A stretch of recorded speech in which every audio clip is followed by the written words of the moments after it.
Hello everyone, my name is रिति। यहाँ पर हम पीएसआई और ऑप्शनल के कुछ डायनामिक क्वेश्चंस डिस्कस कर रहे हैं। अभी 2024 का जो पेपर हुआ था उसमें काफी सारे डायनामिक क्वेश्चंस आए थे जिनको देखते एकदम से लगता है कि ये कैसे सॉल्व होगा या इसका आंसर हमें नहीं आता है।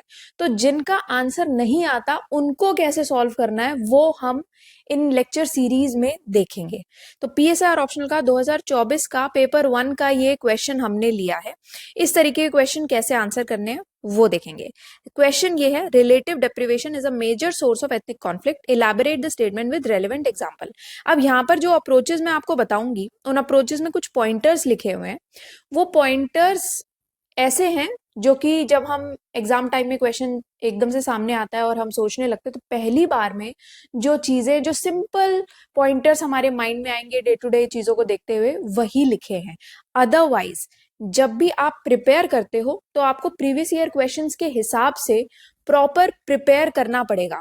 तो यहाँ पर ये आंसर दिया गया है जो कि PSR optional previous year question solved जो कोर्स है उसका पार्ट है। तो आपको प्रिपेयर जो करके जाना है, तो क्वेश्चन आपको पहले से ही पूरा स्ट्रक्चर के हिसाब से सारे pointers with thinkers and everything, examples, contemporary criticism, evaluation, conclusion, सब कुछ आपको पहले से ही प्रिपेयर करके जाना पड़ेगा। ठीक है, तो उस हिसाब से आपको ये डील करना है। ये वेबसाइट है synopsisias.com। आप ऑप्शनल्स में जाओगे, पीएसआर ऑप्शनल में आपको ये यहाँ पर लास्ट में पीएसआर ऑप्शनल पीवाईक्यू सॉल्व्ड ये आपको मिलेंगे।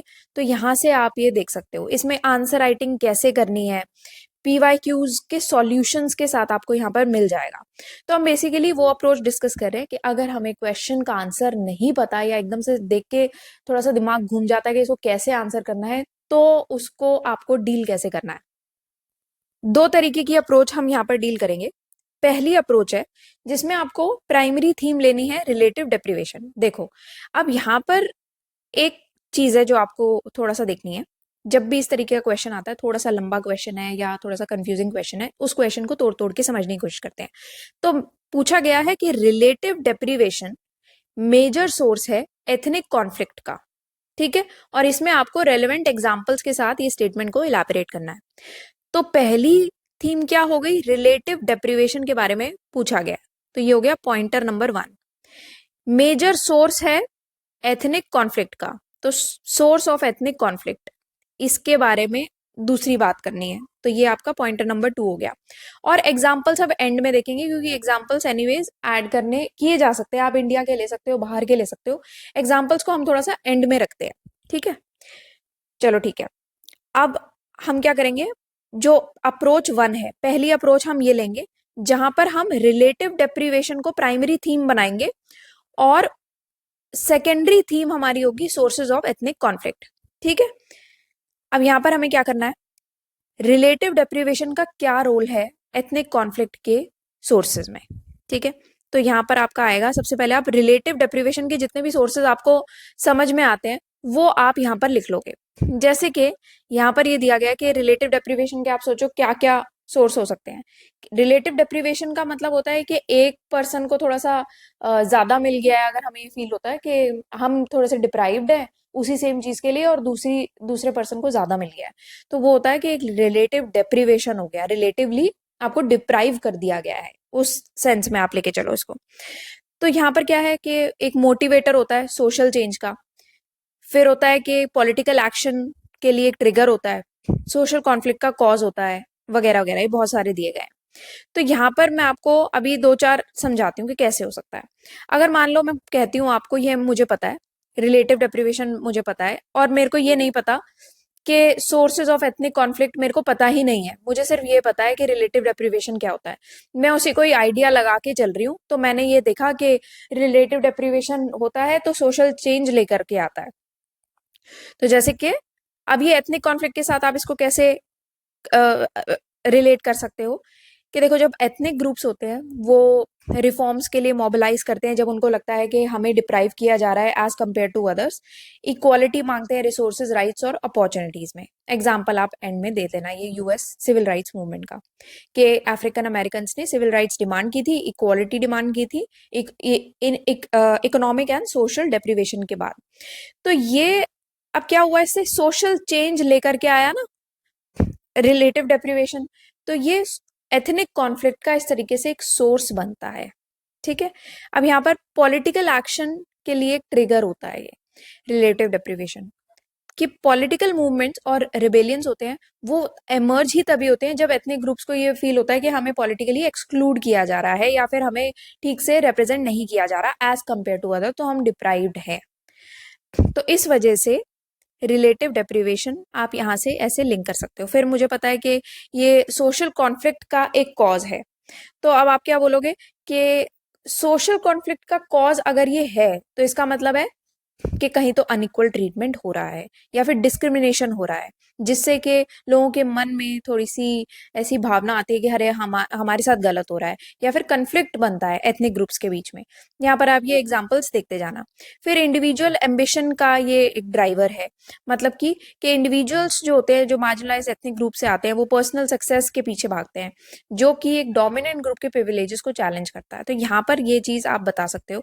इंडिया में दलित अपलिफ्टमेंट का एग्जाम्पल दे सकते हो कि दलित्स एजुकेशन और प्रोफेशनल सक्सेस सीख करते हैं, जो कि कास्ट बेस्ड डिस्क्रिमिनेशन को चैलेंज करता है, जिसकी वजह से टेंशन्स भी हुए हैं। तो नेक्स्ट है कि साइकोलॉजिकल स्ट्रेस का भी एक सोर्स है रिलेटिव डेप्रिवेशन, कि होता क्या क्या है। आप समझ गए कि पॉइंटर्स क्या हैं, कि रिलेटिव डेप्रिवेशन होता है तो क्या क्या हो सकता है। तो एक तो सोशल चेंज हो सकता है, पॉलिटिकल एक्शन में कुछ ट्रिगर हो सकता है कि पॉलिटिकल मूवमेंट्स रिबेलियंस वगैरह आ गए। फिर कुछ सोशल कॉन्फ्लिक्ट्स भी हो सकते हैं कि हमें लग रहा है कि हमारे साथ ठीक बिहेव नहीं हो रहा, इक्वल ट्रीटमेंट नहीं हो रहा, तो वो चीज हो सकती है, कॉन्फ्लिक्ट आ सकते हैं। फिर इंडिविजुअल एम्बिशन आ सकता है कि जो मार्जिनलाइज एथनिक ग्रुप्स हैं वो अपने खुद आगे बढ़ने का कोशिश करें। देन साइकोलॉजिकल स्ट्रेस हो सकता है रिलेटिव डेप्रिवेशन की वजह से, क्योंकि अगर लगातार किसी का डेप्रिवेशन हो रहा है उससे साइकोलॉजिकली बंदा स्ट्रेस हो जाता है, फ्रस्ट्रेशन आती है, रेडिकलाइजेशन आती है, आइडेंटिटी बेस्ड वायलेंस देखना पड़ता है। यहाँ पर आप ये एग्जाम्पल दे सकते हो। ठीक है, तो यहाँ पर ऐसी आइडेंटिटी फॉर्मेशन आप दे सकते हो और अलग अलग आप एग्जाम्पल यहाँ से देख लेना। तो हमने 5 ये डिस्कस किए कि आपको देखना है कि होता क्या क्या है रिलेटिव डेप्रिवेशन से, रोल क्या है, क्या हो जाता है उससे, और ये एथनिक कॉन्फ्लिक्ट का सोर्स कैसे बनता है। कि मान लो सोशल चेंज के लिए मोटिवेटर तो हो जाता है, बट एथनिक ग्रुप का इससे क्या लेना देना, एथनिक कॉन्फ्लिक्ट का इससे क्या लेना देना, तो यहाँ पर आप इसको लिंक कर दोगे। ठीक है, समझ गए, इतनी सिंपल चीज है इसमें कि मुझे यही पता है।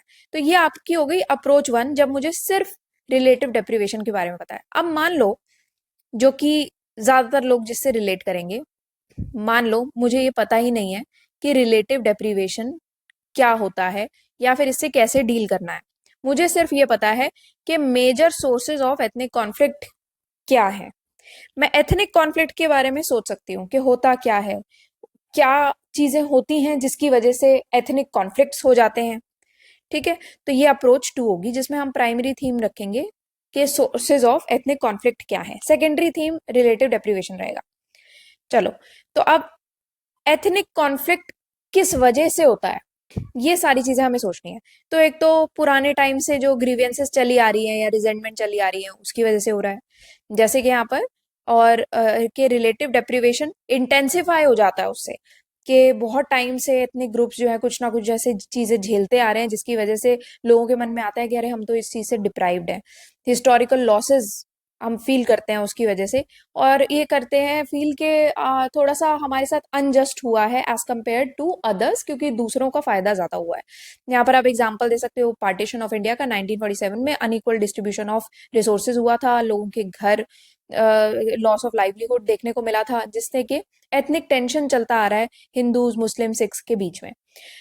फिर एथनिक कॉन्फ्लिक्ट किस वजह से होता है, इकोनॉमिक इनइक्वालिटी लॉन्ग टाइम से अगर कोई पर्सन देख रहा है उस वजह से एथनिक कॉन्फ्लिक्ट आता है, पॉलिटिकल मार्जिनलाइजेशन की वजह से एथनिक कॉन्फ्लिक्ट आ जाता है, फिर कल्चरल और रिलीजियस डिफरेंसेस की वजह से हो सकता है, टेरिटोरियल क्लेम्स की वजह से हो सकता है, एक्सटर्नल इंटरफेरेंस की वजह से हो सकता है, स्टेट पॉलिसीज गवर्नेंस फेलियर की वजह से हो सकता है। अब इसको आपको सिंपल रिलेटिव डेप्रिवेशन से डील करना है। आपको मतलब पता होना चाहिए सिर्फ कि रिलेटिव डेप्रिवेशन का मतलब क्या है, दैट्स इट। अब आपको पता है रिलेटिव डेप्रिवेशन का मतलब ये है कि सामने वाले पर्सन को थोड़ा सा बेटर हो रहा है, मेरे साथ बेटर नहीं हो रहा।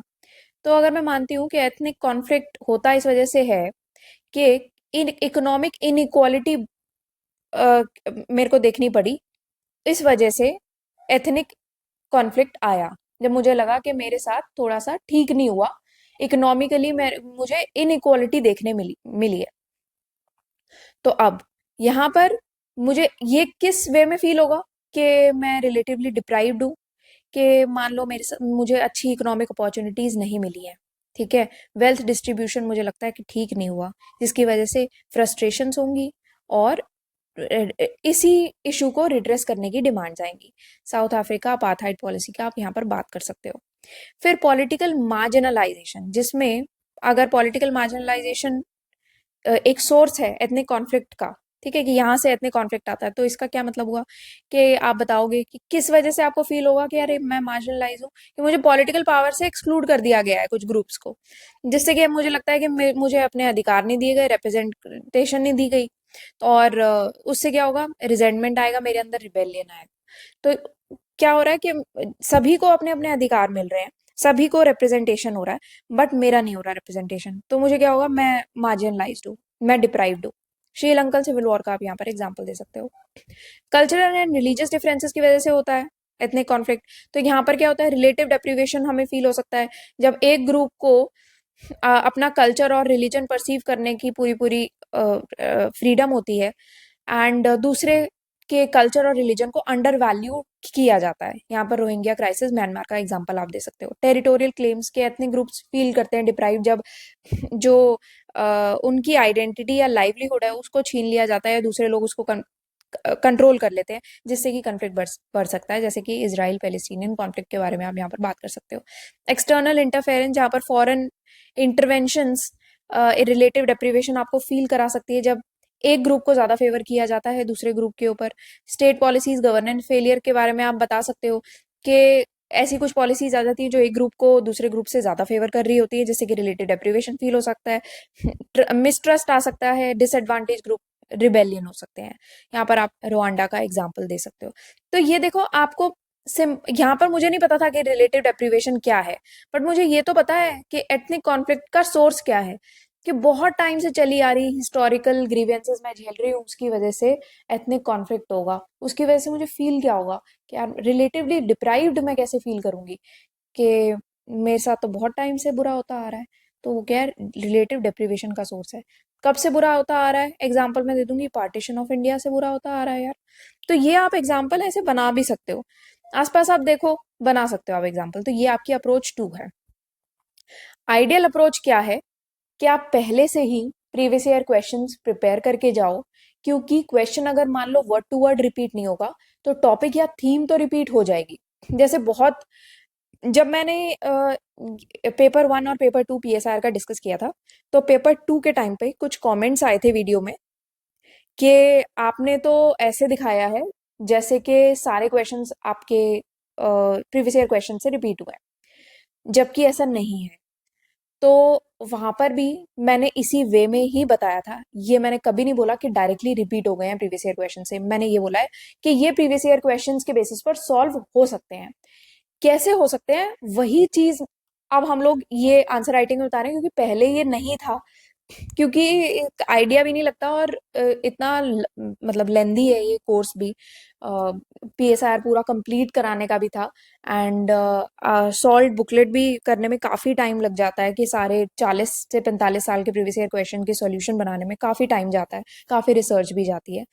तो अभी ऐसा हुआ है कि हम लोग ने ये ट्राई किया है कि थोड़ा सा अप्रोच डिस्कस की जाए, कि मान लो कि ज्यादातर यही होता है, क्योंकि वर्ड टू वर्ड 100% रिपीट नहीं होता, कोई कोई क्वेश्चन ही होता है जो वर्ड टू वर्ड ही रिपीट हो जाए, अदरवाइज टॉपिक्स रिपीट हो जाते हैं और थीम्स रिपीट हो जाती हैं। इसी वजह से हमने ये अप्रोच निकाली है कि अगर मान लो कोई टॉपिक या थीम भी रिपीट हो रही है तो हम उसको कैसे सॉल्व कर सकते हैं। सिंपल ये तो पूछा है कि रिलेटिव डेप्रिवेशन का क्या रोल है as sources of ethnic conflict, उसी वे में करेंगे। तो इस टाइप के क्वेश्चंस आपको इसी तरीके से डील करने हैं। अब आपको आइडियली क्या करके जाना है कि प्रीवियस ईयर क्वेश्चंस आपको रट के जाने हैं। उसमें आप कुछ चीजें तो स्ट्रक्चर याद करके जाओगे, इंट्रोडक्शन दोगे। अगर आप कोई यहाँ पर किसी को कोट करना चाहते हो कोट कर सकते हो, अदरवाइज आपको ये बताना है रिलेटिव डेप्रीवेशन क्या है, क्या थ्योरी है ये तो आपको पता ही होना चाहिए। कैसे ये मेजर सोर्स है एथनिक कॉन्फ्लिक्ट का, तो रिलेटिव डेप्रीवेशन की ही कुछ कुछ चीजें आप लिखो कि जो भी आपको पता है, नहीं पता तो एथनिक कॉन्फ्लिक्ट की चीजें लिख दो, economic inequality, political marginalisation, cultural exclusion. तो जब आप रिसर्च करके लिखते हो या फिर आप ऑलरेडी आंसर प्रिपेयर करके जाते हो तो थोड़े से बेटर पॉइंटर्स आ पाते हैं, बेटर एग्जाम्पल्स आ पाते हैं, स्ट्रक्चर बेटर हो पाता है, थिंकर्स थ्योरीज आप ऐड कर पाते हो। देखो हर एक क्वेश्चन के लिए अलग अलग थिंकर्स मत याद करना, आप कुछ सेट थिंकर्स याद कर लो, 15 थिंकर्स, 20 थिंकर्स, जितने आपको लगता है ठीक है। ठीक है, मान लो कि मैं वेस्टर्न पॉलिटिकल थॉट डिस्कस कर रही हूं, तो उसमें कुछ आप 7-8 थिंकर्स के पर्सपेक्टिव पहले से ही रट लो, ताकि कोई भी क्वेश्चन आए उन्हीं थिंकर्स में से कोई 2 से 3 थिंकर आप लिख दोगे। इसी वजह से थिंकर्स को ज्यादा नहीं सोचना पड़ता है, ये थिंकर्स आप पहले से ही प्रिपेयर करके जाओ, कुछ ही प्रिपेयर करो। हर एक क्वेश्चन के लिए अलग अलग थिंकर प्रिपेयर करने लगोगे, हर एक क्वेश्चन का आंसर अलग प्रिपेयर करने लगोगे तो दिक्कत में आओगे। पॉलिटिकल साइंस ऑप्शनल एक ऐसा कोर्स है जिसमें आपका एनालिसिस पार्ट ज्यादा आएगा, ज्यादा पढ़ने का पार्ट नहीं है इसमें। आपको बहुत ज्यादा पढ़ना नहीं है, सिर्फ समझना है कि टॉपिक है क्या, and you'll be good to go. अगर मान लो मैं आईपीटी पर आईपीटी मतलब कि जो आपका इंडियन पॉलिटिकल थॉट है, अगर मैं वो पढ़ रही हूँ उसके मैं मान लो अगेन 7 से 8 थिंकर्स प्रिपेयर कर जाती हूँ, तो कोई भी क्वेश्चन आएगा मैं वो थिंकर्स को कोट कर सकती हूँ। तो ऐसे ही रिलेटिव डेप्रीवेशन आया है, आप कुछ थिंकर्स यहाँ पर कोट कर सकते हो, उनकी जो भी थ्योरी आपको लगता है आपको लिखनी चाहिए आप यहाँ पर लिख सकते हो। तो उसमें क्या है कि आपने सेट एग्जाम्पल कर दिया, एग्जाम में इतना टाइम नहीं होता बहुत ज्यादा सोचने का, बट मान लो अभी 15 नंबर का क्वेश्चन है, आप छोड़ भी नहीं सकते हो, या 20 नंबर का क्वेश्चन है नहीं छोड़ सकते हो, तो आपको ना आता हुआ आंसर कैसे आंसर करना है वो मैंने आपको बताया है। उसमें आपको थोड़ा सा ही माइंड लगाना है, अदरवाइज जो आपको आता है पॉइंटर लिखो, छोड़ो मत उसको आधा अधूरा। क्रिटिसिज्म आप लिखो, इसमें इवेल्युएशन एंड कंक्लूजन, जहां पर थोड़ा सा सोचने का, एग्जाम्पल्स का, ये सब चीजें आ जाती है ना, वहां पर इवेल्युएशन जरूर यूज करना, उसकी स्ट्रेंथ लिमिटेशन दोनों को यूज करके। ठीक है, तो ये आपका ओवरऑल एक लेक्चर था। इसमें हम पूरा पढ़ नहीं रहे हैं वर्ड टू वर्ड, हम अप्रोचेस डिस्कस कर रहे हैं कि आंसर राइटिंग करनी कैसे है।